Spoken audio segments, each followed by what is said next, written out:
Te reo ererangi o te mānia. This episode was produced in Otatahi by Plains Media, with support from New Zealand On Air.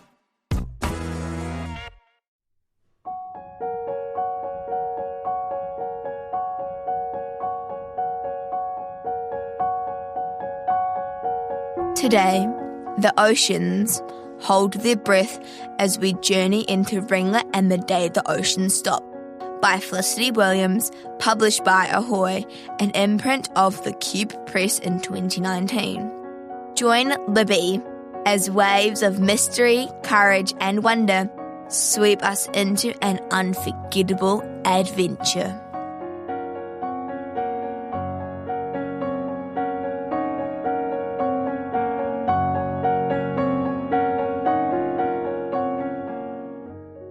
Chapter 6. Ringlet gets a new hairdo. "We must get going," said a voice beside her. "My instructions are to get you cleaned up." Ringlet found herself looking at the tidy-haired mermaid she had seen earlier. She was smiling and shiny-faced, and her tail was decorated with crisp loops of lace, and her frill was so organised and neat, it wasn't normal. The mermaid whipped out a slab and studied it. "Then you are to meet Madame at the seahorse enclosure." "Madame?" said Ringlet. The mermaid flicked her head to the left and Ringlet turned to look. Platita, sixth of the 7 stellar mermaids, was a blurry orange dot in the distance. "Oh, Madame. Madame likes all the mermaids matching for the big race. Same hair colour and same style. She's gone on ahead to choose a horse for you." "Oh my goodness, how rude. I haven't introduced myself. I'm Shin Yon from the Nexus Ridge's designated helpfulness monitor. It's my pleasure to assist you for today." "For today?"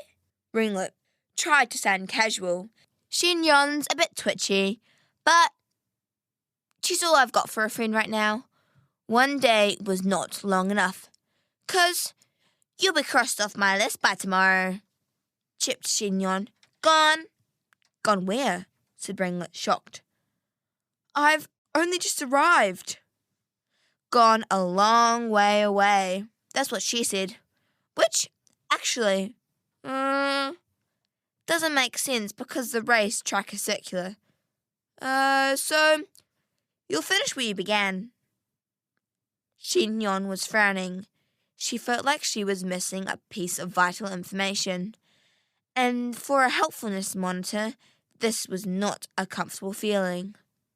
"I guess you'll have to wait and see.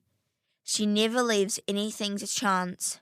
Madame says that leaving things to chance is a recipe for disaster, which leads to panic. And, panic leads to, I forgot." Shin Yon dragged a second smaller slab out of her purse and looked worried. Ringlet stared over her shoulder. The list was headed up. "Diseases resulting from incompetent time management." "Gallstones," said Shin Yon in a tight, fierce voice. "Panic leads to gallstones." "Gallstones?" "Sort of like warts, but inside you," said Shin Yon. "You wouldn't want to catch them, and neither do I." "Indeed, I don't. I already have enough problems. My hair, my memory, whether or not it is appropriate to eat garnish." She left the restaurant in a hurry. Madame, and it was embarrassing. She didn't pay." "She never does," said Shin Yon. "She says money is overrated. As for leaving in a hurry, she does tend to be a bit cummy and go-y. And sometimes I jump out of my skin because you flip around and there she is. But she truly has your best interests at heart, I guess," said Ringlet. Except what?" said Shin Yon. "She ate a baby flipperby while it was still alive." "No way," said Shin Yon. "She'd never do that. She's very caring. You must have imagined it." After that, She tried to force-feed me the garnish. It smelt a bit off. It was probably loaded with vitamins, which, by the way, the look of you... All right then, Ringlet sighed. I guess... Shin-yon checked over his shoulder and then turned back around again. Look, I wouldn't worry about tomorrow because... And I'm not meant to tell you, because she said she has a wonderful surprise for you. A game of some sort, isn't it? Plan B, she called it. Shin-yon rattled on. I heard her talking about it to the crab. Her voice trailed off. Her attention had shifted upwards to Ringlet's swirling mass of hair. What colour do you think that was? She asked before. I haven't a clue, said Ringlet. About the colour or about before? Shin-yon's hair was tightly pulled back and coiled into a smooth knot, secured by 2 pins, one shaped like the sun and one shaped like the moon. But what struck Ringlet most was the colour. Shin-yon's hair was an amazing deep burgundy. It might have been the same colour as yours, she said hopefully. I don't think so, said Shin-yon matter-of-factly. Our hair colour comes from the essence of frou-frou, which is drip-fed to us as babies. There's no way you could... Bummer. Because I was sort of hoping... Shin-yon swam upwards until she faced her. I've been told to take you to the hairdresser. Poisson français. That's a properly trained French hairdresser. Golly, you certainly got drenched, didn't you? You're the second one to say that to me today, said Ringlet. I even got a bottle of shampoo earlier. Squid burped by the look of it. How did that? I don't remember a squid either, said Ringlet. I keep telling you, I don't remember anything. Shin-yon rolled her eyes. You're a bit disorganized, aren't you? Just as well I've got everything under control. She shook her head and turned her attention back to the slab. Let me look at that thing, Ringlet said, snatching the slab before Shin-yon could stop her. Take the quiet route, she read. Don't attract attention. Shin-yon lunged towards her. Ringlet, still reading, swung up out of reach. Clean her up. Make her look normal. Shin-yon took a chunk of Ringlet's hair and pulled it back. Give it back, she said, flustered. My to-do or die list is confidential. Madame says so. Deliver her by late afternoon, continued Ringlet. Implement Plan B. Immediate disposal, she gasped. Her voice went all high and squeaky. Immediate disposal? Disposal? Ringlet took back the slab, tucked it under her arm, and quickly checked the tip of her tail for warts. She had nearly lost her temper. And it was all this new mermaid's fault for wanting to know more than what was good for her. A fun new sort of game, trust me. It doesn't sound like fun, said Ringlet. You'll find out, Shin-yon said crossly. But right now we're wasting time. Course du jour closed promptly at sunset. 2 jellyfish moved slowly across the floor, gathering debris in their sweeping tentacles.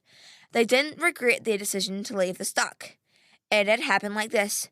As 5,000 of them bobbed down Pearl Promenade, Mr. Glowstick had alerted them to read that sign. Cleaners wanted. Outside a large cave with an upwelled name. He had then attempted to explain, using no more than 1-syllable words, about the benefits of embracing change and taking risks, and being in control of your destiny. By the time he'd finished, he had confused himself, and they hadn't understood any of it. Free food, he told them finally. Full grabs up. Free food was all they needed to hear. The 2 jellyfish left the stock, the only family they had ever known. Without a single drop of emotion, which of course is one of the advantages of not having a brain. They wafted into crevice du jour and got the job.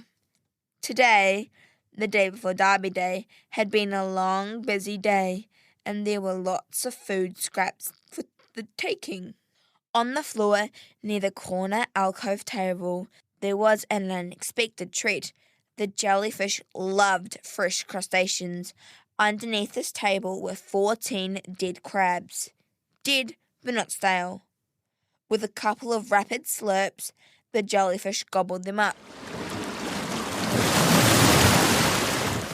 Xinyan swam down a deserted corridor that led away from Pearl Promenade. Reluctantly, Ringlet followed. What choice did she have? Getting cleaned up would be good. And then later, a game. Fine. Maybe.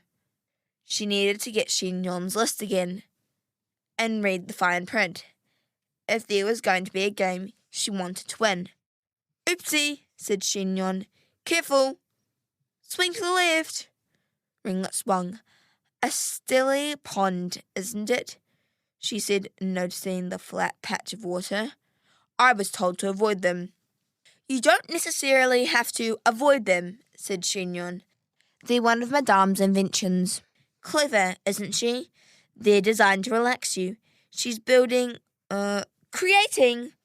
more of them every day. She says they'll revolutionize the oceans and everything in them. Ringlet stared at the stilly pond. Various sea folk lay motionless inside. Their eyes were glazed, and every now and then one of their tails would twitch. The water inside the stilly pond was a brackenish colour. Isn't it a bit uncomfortable? Of course not, said Xinyan. They're enjoying it. The meditative experience. All right, said Ringlet. If you say so. Xinyan made one more turn and then stopped. At a shiny door with a bell-pull eel hanging down. On the door was a sign with gold lettering. Salon Chantelle, private and exclusive hairdressing. A curly hair specialist. Xinyan gave the eel an impressive hard yank, and they waited. Madame, she emphasized the word. Madame's fussy about appearances, especially given the importance of Plan B. All her mermaids, said Ringlet. Her mermaids? She looks after us. And we all have to look impeccable. Otherwise, we don't get a good horse, or get a horse at all. A good horse? Ringlet felt stupid. It seemed like all she was doing was repeating the last words that Xinyan said. Xinyan pulled the bell again, even harder. The eel gave a muffled snort. Easy on, he said in a swampish voice. We've got a schedule to stick to, said Xinyan. So do your job and I'll do mine. She turned back to Ringlet. Let's just say, between you and me, she does seem to have favourites. She took a special liking to you. Xinyan spoke softly. I wish I was allowed to race, but Madame says to wait until next year, and that I'm indispensable. Getting back to Plan B. Yes? Madame says you're the one. Actually, she didn't say that, interrupted Ringlet. I did. But it's nice for her to agree. My mind's in a bit of a muddle, but it does keep telling me I'm the one. I'm just not sure what I'm the one for.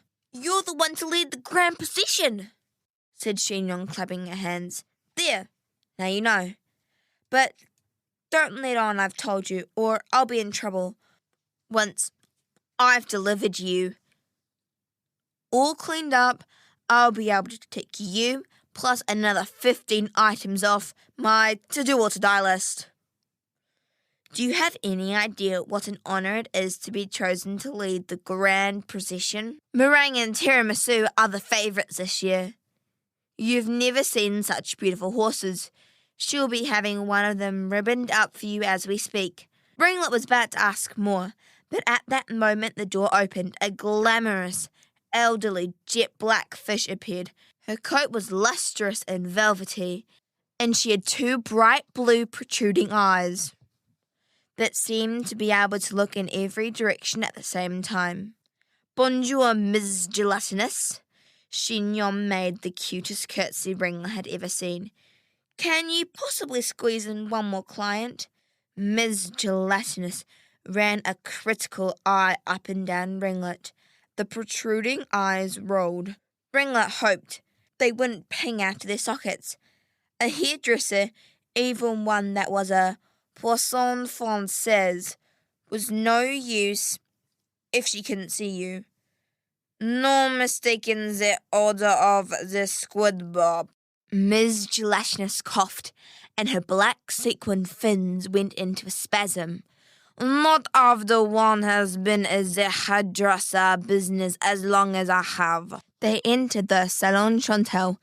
It was a small circular cave with a chair, a basin, and a gilt mirror. "One regular lather, rinse, and repeat," said Chignon. And then Madame said she's to match all the other mermaids. Chignon's finger traced a line down the slab, which this year is brown shade number 14 and hairstyle number 5. Miss Gelatinous snapped her fins onto the dull surface of the mirror. It lit up to reveal hundreds of tiny sea bugs clustered around the edges. All of them held bobby pins, ribbons, barrettes, and more hairdressing paraphernalia than Ringlet had ever seen. Then she saw herself, a natted mess of hair with a small crop of sea fungi sprouting on one side. No wonder she had been stared at. "Since I am the expert, this is my plan de battle pour vous. Fomin, decontamination, extraction, protection, conditioning, fruitioning, curling, spraying, ribboning, ringleting. Très bien, no?" "No need to get carried away," said Chignon. "There isn't time. 14 and number 5. Madame's instructions. Ringlet, your shampoo?" Ms. Gelatinous pouted. Ringlet opened her purse, found the crystal bottle, and gave it to Miss Gelatinous. The hairdresser first turned the bottle over and then held it up to a thin shaft of light that shone through an upper fissure of the cave. "What is this?" she said. "It's lather, rinse, and repeat," said Ringlet. "Is brand I not recognize," said Mrs. Gelatinous.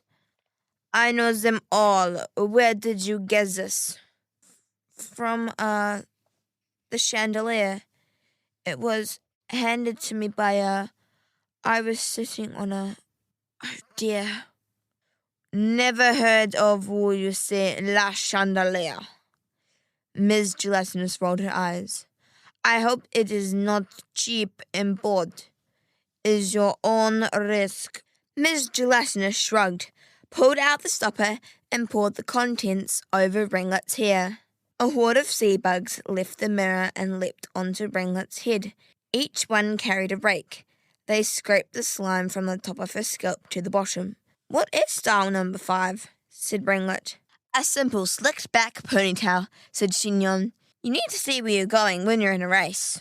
A torrent of sweet-smelling bubbles filled the salon as the sea bugs returned to the mirror. Ringlet leaned forward, but Ms. Gelatinous was in front of her, blocking her view. Her eyes were frozen mid-pop. "What's going on?" said Ringlet. "Is something wrong?" "Golly," said Miss Gelatinous. "It's truly remarkable." She spun round. "This is a single occurrence, non-parallel. It is It's not brown shade number 14, said Chignon, is it?" Miss Gelatinous reached out a fin and swept it lightly over Ringlet's hair. "I have never seen the color before. This color is of the power blossom, the one that blooms only in the sea of Forlorn. Regardless, you will need violet orange on the touch of the rose, and overall the scent of the temporous wisteria. Pesty wisteria? Said Chignon. No thank you. Make it plain brown, and then we can get out of here. This is too late for that, said Miss Gelatinous. I need to get going, said Ringlet, looking at her multicoloured hair in mild amazement. I need to stay on task, she thought. Rare colour or not. Tied up. Here's cell number 5. It'll do nicely. And let me get a horse. Chocolate pudding or whatever it's called, because... Ringlet reached for Chignon's hand. You told me a secret, Chignon, so I'll tell you one. Good, said Chignon, because you shouldn't bottle things up. Secrets need to be shared. That's what friends are for. Ringlet's face lit up. Friends? She said. Really? We are? Really, said Chignon. She squeezed Ringlet's hand and didn't dare move. Making friends was not on her to-do or die list, and Madame would not approve. But she wanted a friend, and she was hoping that Ringlet wanted one too. The horse doesn't know it yet, whispered Ringlet. But it's going to take me back to the Cowlands, my home. Chignon's face dropped. I don't think you understand, she said. The race doesn't go to the Cowlands. It goes round and round in a circle until Madame says stop. The Cowlands is a long way off, over the mountains, in fact. Ringlet gathered her hair into a ponytail and swished herself out of the chair. That can't be true. All the more reason for leaving right now, then. No. The black sequined fins went into another spasm. No hairstyle number 5 is criminal. Ringlet was pushed back down into the chair with surprising force. Don't even think about living. Promenade, said Ringlet in a weak voice. It must lead to the Cowlands. It stretches on forever. I know it does because I thought it up. It might go there, said Chignon, but not quickly. That's all I'm saying. It takes years. You'd be travelling forever. Now, Miss Cherie, I'm trying to match the color of the client to the hairstyle. And thus with the unparalleled color of the power blossom, we're happy with a ponytail, Ringlet said, smiling at her new friend. Chignon smiled back. Ms. Gelatinous positioned a tatty catalogue in front of Ringlet and began to rifle through the pages. We do need to be on our way, said Chignon, although goodness knows what Madame will say. When she sees the colour. You are not like the others. Ms. Gelatinous launched into her hard sales mode. I have waited a lifetime for you, petite mademoiselle, for the colour. You are the one. I've heard that before, said Ringlet. And to tell you the truth, I'm not sure what it means.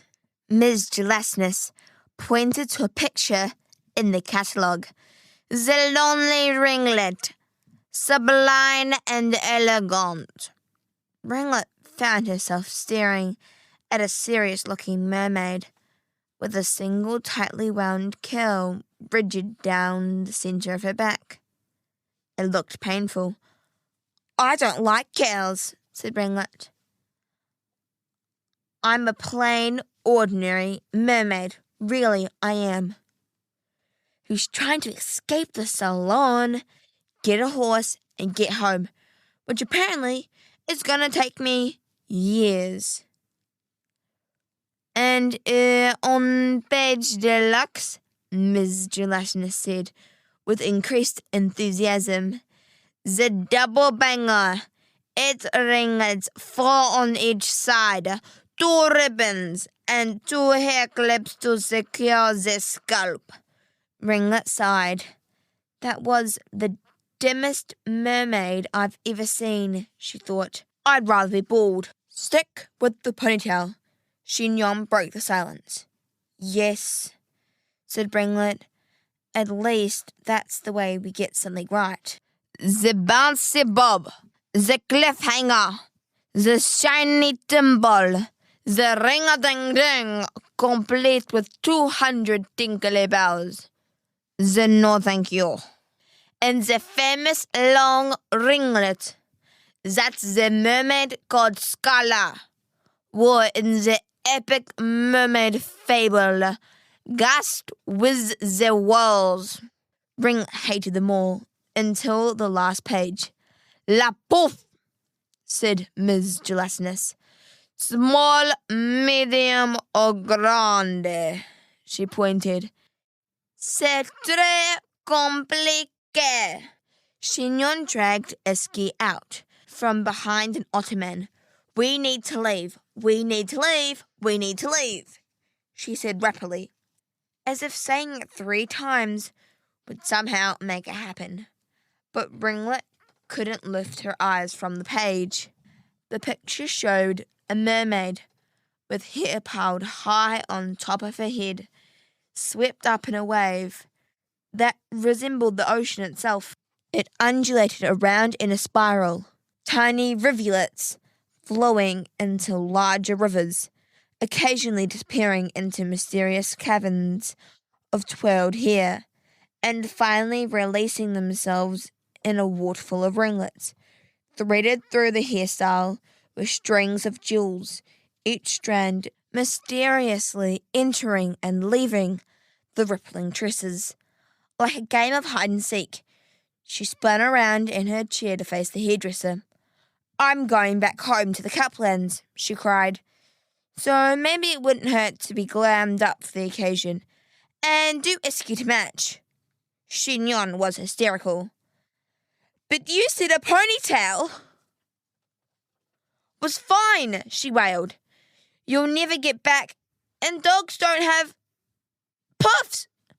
This one's going to, said Ringlet. Ms. Gelatinous' voice trembled with excitement. A matching dog and Mergirl, she said. The matching dog and Mergirl, she said. After a lifetime of nothing but slicked back ponytails. Her eyes moved rapidly from side to side as she flicked through pages of detailed instructions. This will be my magnum opus, my formidable conquest, my wally wally bang bang. But you don't like curls. You said so, said Chignon's Ringlet. And this'll take too long. We'll be late. She'll dock my wages. Not that I have any. Yet. And you won't match the others. Who cares, said Ringlet. I can live with a few curls, as long as it's not overdone. Let's get started. The oceans may have paused, but our adventure is far from over. Join Libby next Saturday at 9:30 a.m. as we continue exploring Ringlet and the Day the Ocean Stopped, by Felicity Williams, published by Ahoy, an imprint of the Cuba Press. Keep your curiosity alive and your hearts open, because the magic, mystery and wonder of the sea are waiting for us in the next chapter on Spin Me a Tale.